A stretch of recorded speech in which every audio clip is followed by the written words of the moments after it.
A Ripple executive confirms a Euro stablecoin is on its way to the XRP ledger, and it's not alone. There's so much good information that has been posted. Big shout out to Crypto Eerie for sharing this with us. I also have a clip of a co-founder of BlackRock indirectly telling us that de-dollarization is happening. We need to be paying attention at what this could mean for crypto. Max Avery is going to give us some more information about Hidden Road. You have to hear what he has to say. I also have some great context and information to go over with you. There's also this really cool vote. Montana in Congress approves a law affirming the right to use crypto. That has an update for us on the XRP ledger, as well as we got an update from SBI Holdings about Hidden Road. Let me go ahead and play this 4-minute clip. I'm going to, if I have to pause it once or twice briefly to give you some context, I will, but I'm just trying to let this play for you. Hi everyone, I'm Cassie Craddock, Managing Director for the UK and Europe at Ripple. I've been at Ripple for 8 years now, so it's been quite the journey from, convincing banks to partner on a network to send cross-border payments right through to being able to provide banks and financial institutions end-to-end digital asset infrastructure through payments, through custody, through stablecoin, and through tokenization use cases that we're going to talk about today. I think what's really been interesting from a Ripple perspective, I'm responsible for Europe, and I think what we've seen over the last year, 18 months, 2 years or so is MiCA has really given banks and financial institutions this level of certainty to be able to lean into the blockchain and digital asset space. And so we've seen some really great innovative use cases on the back of that. So,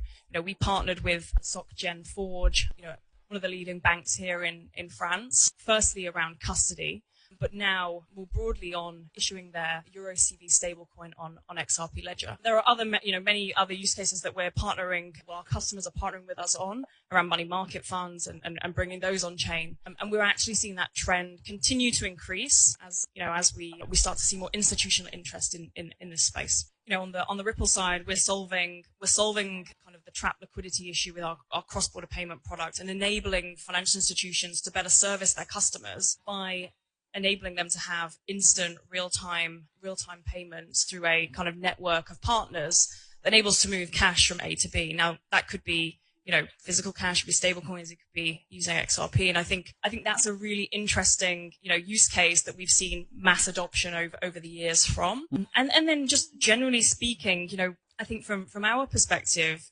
solving that cross-border payment that problem was the first step. Doing that and building the infrastructure to be able to do that in a sophisticated way for banks and financial institutions just led us down the path of owning that kind of end-to-end digital asset infrastructure. And so the custody technology was really critical for us to acquire back in 2023 because we know that custody is the entry point.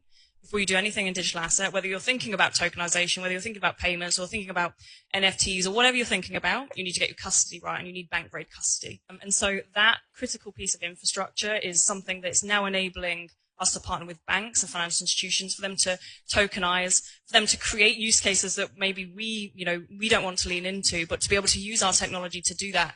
I think it's really important. And, Adelia and I, we work, given that we're the largest developer on the XRP ledger, Ripple wants to solve institutional financial use cases, right? But we want to create ecosystems where developers are pushing the boundaries. And I think that's been really interesting to see. Really quickly, you have to have other people building on the network. It can't just be Ripple. I mean, when Ripple went to go fight the case at the SEC, they made a point to say, hey, we are not in control of the XRP ledger, right? It's decentralized. We were just the stewards. We created a foundation. We did all these things and then we gave it to the community or whatever, right? And so, now Ripple really needs, people that build on, Ethereum. Does anyone still build on Ethereum? Well, you get the picture. Solana, Sui, these types of developers, if we could start getting 5 or 10% of that building on the XRP ledger, different DeFi and different use cases, all of those different use cases will need XRP to facilitate whatever it is they are solving, whatever problem they are solving at scale.